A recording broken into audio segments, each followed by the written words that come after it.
Hi, this is Pete Gary with Boca Voice and Fact or Fiction Friday. I'm here today with George Sigalos, who's an attorney here in Boca Raton. George, thank you so much for joining us. Thank you very much for having me, Peter. Appreciate it. So, George, you've been an attorney in Boca Raton as long as I can remember. How long have you been here in Boca? I started practicing here in 1991, about 2 years or so after I graduated law school in Illinois, and practiced in Chicago for about a year or two.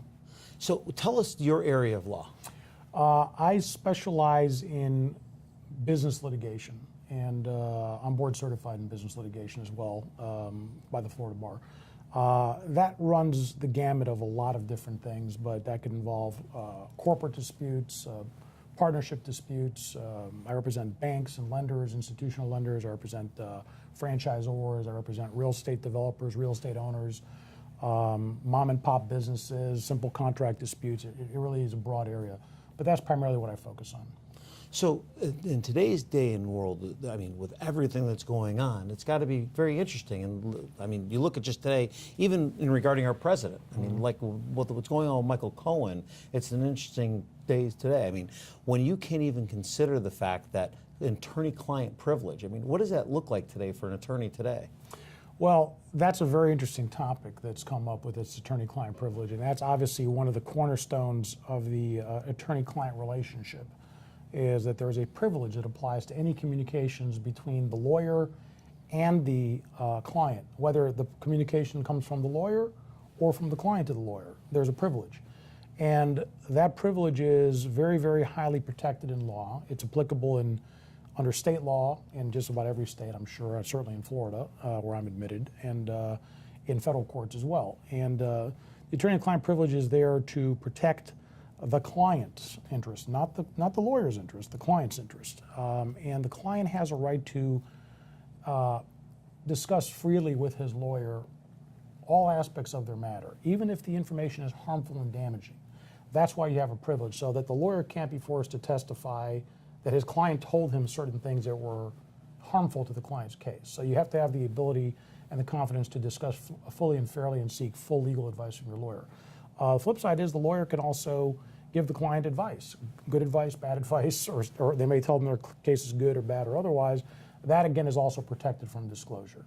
But there has to be an attorney-client relationship in order for the privilege to apply, and that's what's being questioned in this litigation up there in New York now with the Michael Cohen situation. The question is, was he acting as a lawyer for the people he claims he represented? I believe, obviously, Trump is the main one, Donald Trump, the president, again, representing him prior to his becoming president. And I believe there's a Republican fundraiser, a fairly wealthy guy who represented in a similar situation from what I'm reading in the paper. And then I think he also mentioned that he's representing Sean Hannity, which was kind of an interesting disclosure. But the question there that they're raising is that did he really provide legal services for them, or was he acting in some other capacity as a business consultant or a fixer or an intermediary or whatever you call it? If they did use Mr. Cohen in any way for legal services, legal advice, legal consultation, the privilege will probably apply. And it can only be waived by the client, not by Mr. Cohen. And the courts take steps to protect that. Now, what happened there, as I read yesterday, the federal judge, apparently came to some sort of a compromise. I think the Trump team on the Cohen side wanted the Trump lawyers to review all the potential attorney-client privilege information and withhold that from production on the grounds of attorney-client privilege. The prosecution thought that the feds think that their taint teams should review it. A taint team being a special group of FBI agents or prosecutors, or not prosecutors, FBI agents who will review the material and determine whether or not it's privileged. And if they think it's privileged, they're not going to give it to the prosecutors. That's a slippery slope, because especially with all the leaks that have been going on in the FBI and all these. Because once things, they can see it, it's seen. Yeah. I mean, it's done commonly for years, is what I understand. I'm not a criminal defense lawyer, but it's not unusual. But what the judge did there, as I understand from reading about it and hearing about it, was she came up with sort of a middle road that said she's probably going to appoint a special master, which is basically another lawyer or a former judge, and they appoint them as a neutral party to review the ostensibly privileged material and decide what's privileged and what's not. And then he makes a report and a recommendation to the court, and then the court will review that. But But as a novice, George, Yeah. who's to say they seized it? Right. Who says they haven't already reviewed it? That's the problem, is who's to say they haven't already reviewed it, and who's to say that the people who supposedly are going to review it, if they're on the taint team, aren't going to somehow share that with the other, with the prosecutors. That's not supposed to happen. Ideally, you would trust your investigating authorities to behave properly and ethically, but there is some question, obviously, about some of the things we've learned about the FBI and some of the IG's report that just came out the other day about Andrew McCabe, that sort of makes you uncomfortable. If you're Michael Cohen or you're President Trump or you're anyone on the target side, you have to be a little skeptical about what's going to happen in terms of the prosecution and the FBI agents and who's going to share what with whom. Right. So, George, tell us a little bit more about your practice and the different aspects of both on the, I would assume most of the time you try to avoid litigation with all cost. Right. Well, when we started our firm back 20 years ago, in 1997, at the time you're starting up your practice, you tend to take a broader spectrum of clients, and I would do some transactional work in the days, meaning not non-litigational work. But one of the things we always focused our practice on was trying to advise clients and prospective clients to properly plan and document their affairs so they could avoid litigation. Litigation is an extremely time-consuming and very expensive endeavor in our system in this country. And quite frankly, I think we're a little over-litigated and a little over-lawyered in this society, and I think you're seeing that in some of the things we've talked about with the presidential issues Sure. that we just talked about. But basically, I always counsel clients, and especially small business clients, to seek legal advice early and often.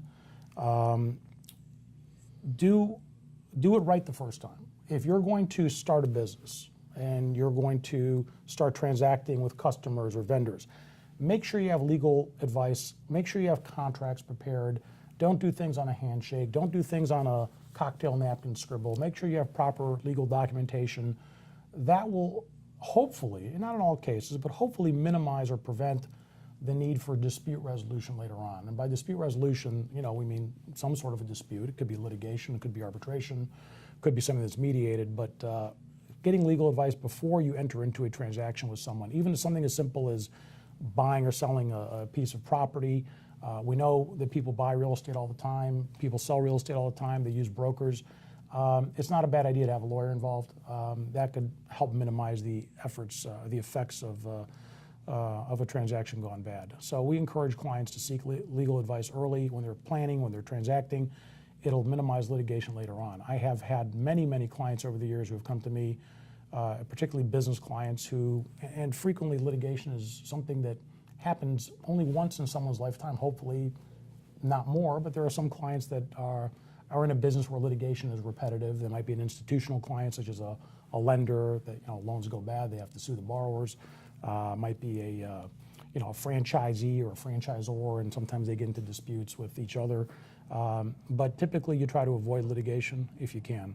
Unfortunately, our legal system is such that there's a lot of causes of action, a lot of rights to sue people, and the system is very expensive. Sure. It costs a lot of money. You got to pay lawyers by the hour in most cases, if it's a business dispute, typically. So if you were going to be starting up a business and whatever business is, what do you kind of think the 4 or 5 top things that a new business owner should really look at starting in legal business or legal entity? What are the 4 or 5 things they should really look at having, just kind of those legal things? Sure. Well, the first thing I would advise is, and don't rely on what I'm telling you here, but seek legal advice, Sure. obviously, and go consult a lawyer, a business lawyer. But typically the things that I would advise a client to do is, number one, let's talk about the type of business you're starting. How are you going to structure that business? A lot of people just start doing business as a sole proprietorship. They don't incorporate an entity or anything, and there's potential personal liability for transacting in your own personal name. A lot of people do seek legal advice and incorporate an entity, but you need to make sure you set up the right type of entity. Typically, most small businesses will start some sort of a pass-through entity, like an S-corp or a limited liability company, or even a limited partnership or a limited liability partnership. Those are all good vehicles to limit your personal liability for things that happen on the business side, so that your personal assets, your home, your car, your bank accounts cannot be subject to a creditor's claims for business-related issues. Even though there's no certainty, they might try to pierce the corporate veil, but if you do things properly, you should be okay. So you need to get advice on what type of a business entity to form, and relatedly, you should always get legal advice, tax advice from a tax advisor, because there are tax consequences to how you structure your entity. There are subtle variations in the tax laws, particularly with the new tax law they just passed on pass-through entities and whether you use an S corp or an LLC. That's the first thing that I would advise people to do. As I said earlier, next thing is make sure you have proper contracts. If you're in a business and you're selling widgets, make sure you have a proper contract for your customers to sign, setting forth what the rights are and the expectations are for the parties. That will help minimize problems later on. Same thing with your vendors. If you're buying supplies for those widgets that you manufacture to sell to customers, make sure you have proper supplier contracts.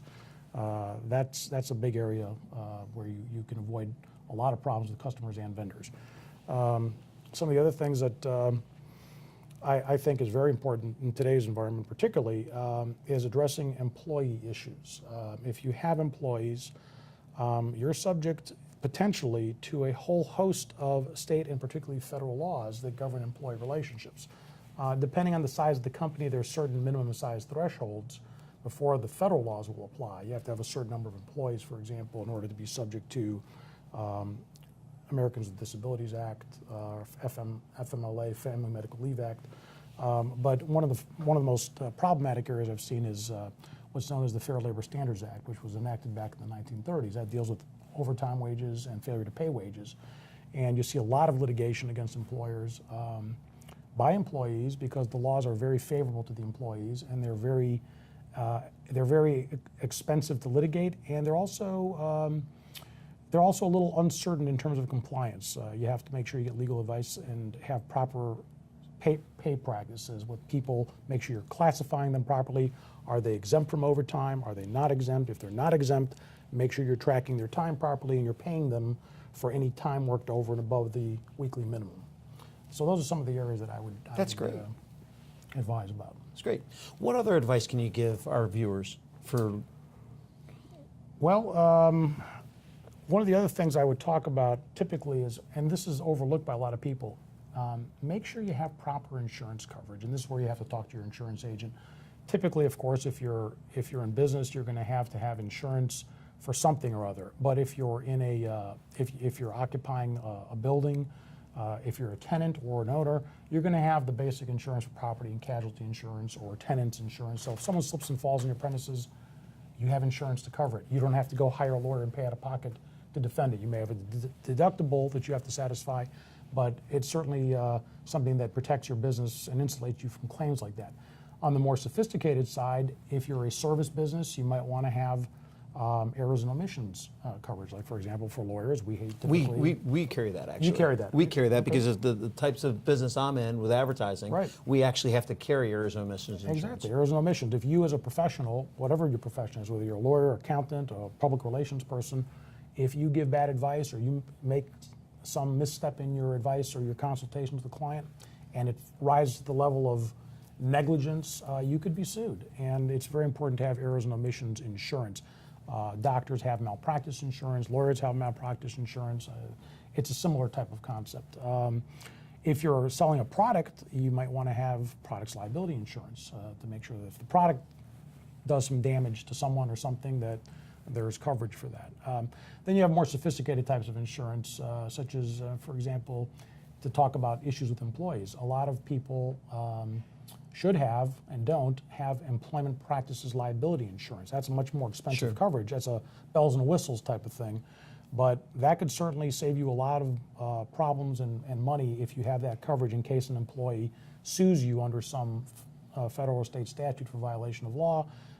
You have coverage for that under your EPLI policy, and they'll pay for the defense of that and also cover it up to a certain amount of money. Great. Yeah, so that's one of that. Those are basically the things I would look at. The other thing too is if you do find that you get into litigation, if you have to get into litigation, and sometimes you do, if you're selling to someone on an account and they don't pay their bill, you might have to take them to court to collect your money. Similarly, if you sell something to someone and they don't like the product, or you don't pay your vendor. You buy the product from your vendor, you sell to your customer, you don't pay your vendor, you might get sued over that. Those are very common occurrences. Those are things that are typically not covered by insurance. You typically can't have insurance coverage for those. I'm not aware of insurance coverage for those types of things. But if you do have litigation in your business life, the best thing to do is to try to see if you can resolve it early on. A lot of times people like to think, well, I'm in the right, and I'm not going to compromise, and I'm not going to settle, and blah, blah, blah.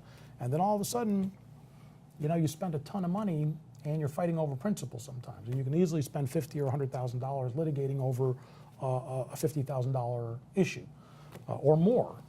So I really recommend that clients seriously consider, if they have to go to court, whether they have to file a suit or they are sued, that they consider resolution of the case early on to avoid a lot of unnecessary expense. I once went to small claims court. You did. And The People's Court. in the People's Court. Yeah. They sometimes say if you have yourself as a client, you have a fool as a client. That maxim applies to lawyers too. So I went, and I was fortunate enough that the judge that was presiding was Jimmy Martz, who years later, 15 years later, is now a very personal good friend of mine. Judge Martz, good right. judge, So yes. He was residing over the court, and I listened very carefully as he gave his instruction, and he said, "Listen, if you're here to get your pound of flesh, you're in the wrong courtroom. Right. I can only apply logic. I can only apply law. I can't apply logic. I can only apply law. Right. Right. So if you're here to get your pound of flesh, you're in the wrong courtroom. Right. Okay. I can apply law. So my advice to you is go outside when you mediate and try to mediate this, because when you come back in here, whether you feel you're right or you feel you're wrong is inconsequential. You need to be right in the law." Right? So Exactly. I listened to that I took it to heart, and we went into the meeting, because you have to go back out and listen to the mediator, and we did, and we actually resolved it. Right. Even though I thought I was right, I really did listen to it, Right. and we resolved it in mediation when we came back in, rather than trying to hash it out in front of the judge. Right. Well, that's actually you make a very good point there, because in small claims court, for example, the first thing they do is when you first appear is they send you out with a mediator, see if you can settle it, because who wants to waste their time and the court's time litigating over a dispute for $5,000 or less that could potentially be solved in 30 minutes or an hour with a mediator. But that's one of the things we do have in Florida, is we have mandatory mediation at all levels of court, county court, circuit court. Before a case goes to trial, mediation is required, unless the court dispenses with it, and that's very, very unusual and very rare that the court dispenses with mediation.